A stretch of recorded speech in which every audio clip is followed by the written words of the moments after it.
নমস্কাৰ হয়তো আপোনালোকে ভাবিব পাৰে মিথুনে আজি এই ড্ৰেছত আছে প্ৰথমবাৰৰ কাৰণে মই এই ড্ৰেছ লৈ কিনে ভিডিঅ' বনাইছোঁ আজি অন্তৰত বহুত দুখ মা ঢুকোৱাৰ আজি 18 বছৰ হ'ল আজি মই ঘৰত আছোঁ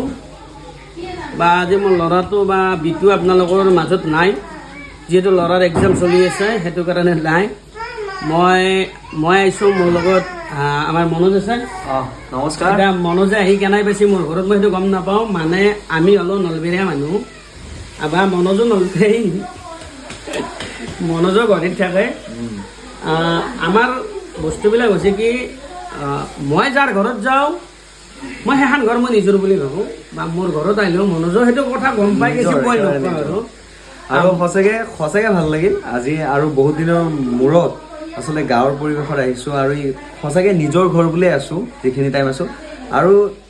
এটা বিৰাট ভাল লগা সময় আজি পাৰ কৰিলোঁ গ্ৰেট টাইম মানে মিথুন দাই মাৰ আজি যিটো তিথি ন তিথিত এটা মহান কাম কৰিছে আৰু সেই মহান কামৰ অংশীদাৰ হ'বলৈ পাই মই নিজকে সৌভাগ্য মানিছোঁ আচলতে কি আছিলে ল'ৰাটো এইটো আমাৰ গোৱাটছে মানে ফোন আছিল সেই ল'ৰাটোৰ ব্ৰেইন টিউমাৰ হৈ আছে মোৰ মাৰ শ্ৰাদ্ধ আছে যদিও মই তাৰ তাতে যাই কিনে মই এটা ভিডিঅ' বনাইছোঁ মই ৰাইজক অনুৰোধ কৰিছোঁ বা মনোজক অনুৰোধ কৰিব এইটো একচুৱেলি মাৰ কাৰণে আপুনি গিফ্ট দিছে আজি আৰু একজন আছে আমাৰ লগত হয়তো প্ৰায় মানুহ চিনি পায় সেইটো হৈছে আমাৰ ডিম্বে শৰ্মা মই নামকাৰী কৈছোঁ মোৰ দাদা হয় ডিম্বে শৰ্মা মই নামকাৰী কৈছোঁ মানে মই নামটো কৈছোঁ এইটো মোৰ দাদা হয় বৰ্তমান কিমান চলি আছে 48 চলি আছে হয়তো মানুহে গম নাপায় 48 বুলি তালি চলিছে গম পাব পাৰে তো ডিম্বে দা মোৰ ঘৰত আহি কেনে লাগিল বহুত ভাল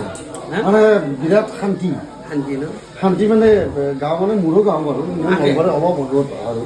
কিন্তু ইমান ধুনীয়া লাগছে আহি পেলাই মানে আৰু কি ক'ম ভাষাৰে বুজাব নোৱাৰোঁ মই খালি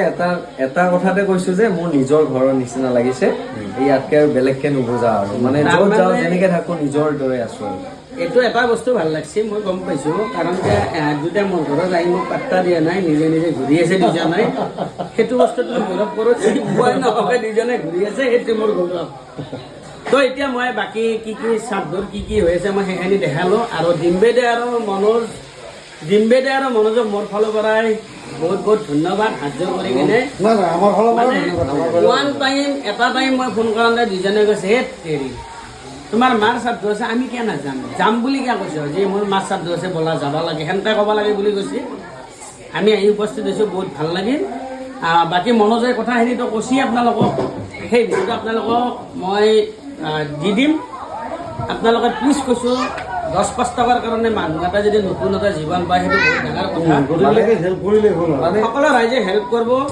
মই এটা আজি পবিত্ৰ এটা মানে যিহেতু মোৰ মাৰ আজি তিথি তাত যথেষ্ট অন্তৰৰ পৰা বহুত ফূৰ্তি লাগিছে বা ডিম্বেদাৰো বহুত ফূৰ্তি লাগিছে মনোজৰো বহুত আচলতে মোৰ যিটো প্ৰথম গান লাইফৰ হাতমাৰা বুলি মোৰ মা দেউতা আছে বাৰু ভগৱানৰ কৃপাত সুস্থ হৈ আছে আৰু আচলতে ভগৱানে যে এটা ৰূপ পঠায় ভগৱানৰ ৰূপ এটা মা দেউতা হিচাপে আৰু মা দেউতাৰ আমি ঋণ কেতিয়াও পুৰা পৰিশোধ কৰিব নোৱাৰোঁ তো গাইজ মই আৰু এটা কথা কয় আমাৰ মনোজ বহুত গান আহি আছে মোৰ তেজুৰ পৰাই পাব আপোনালোকে গানবিলাক মনোজৰ মোৰ ভাইটি হয় আৰু লগত আমাৰ ডিম্বে দা এইটোতো আৰু আপোনালোকে ক'বাই নালাগে বা গানৰ কি আছে চব প্ৰডিউচাৰ চিষ্টেমত মানে শুনি আছিল আপোনাৰখিনি অলপ কৈ দিওঁ আমাৰ বেলেগ একো নাই অসমৰ গোটেই যিমানগাল ছিংগাৰ আছে গোটেই অসমৰ A grade B grade C grade বুলি কথা নহয় তো গতিকে গোটেই ছিংগাৰবিলাকৰ কাম মই কৰোঁ আৰু এটা কথা মাৰ অনুষ্ঠানত আহি মোৰ এটাই ভাল লাগিল আৰু আপোনালোকক এটাই মই অনুৰোধ জনাব বিচাৰোঁ মা দেউতা জীৱিত অৱস্থাতে আপোনালোকে মৰম কৰক আৰু তেওঁলোকক শুশ্ৰূষা কৰক যিবিলাকৰ মা দেউতা নাই তেওঁলোকেহে বুজে মা দেউতাৰ মূল্যটো কিমান গতিকে সেইকাৰণে জীৱিত অৱস্থাতে তেওঁলোকক অকণমান মৰম দিয়ক অকণমান তেওঁলোকৰ মনৰ কথা বুজক তাকে মই কামনা কৰিছোঁ ধন্যবাদ আজি 18 বছৰ হ'ল আৰু কি কৰি আছে আপোনালোকক মই দেখাই আছোঁ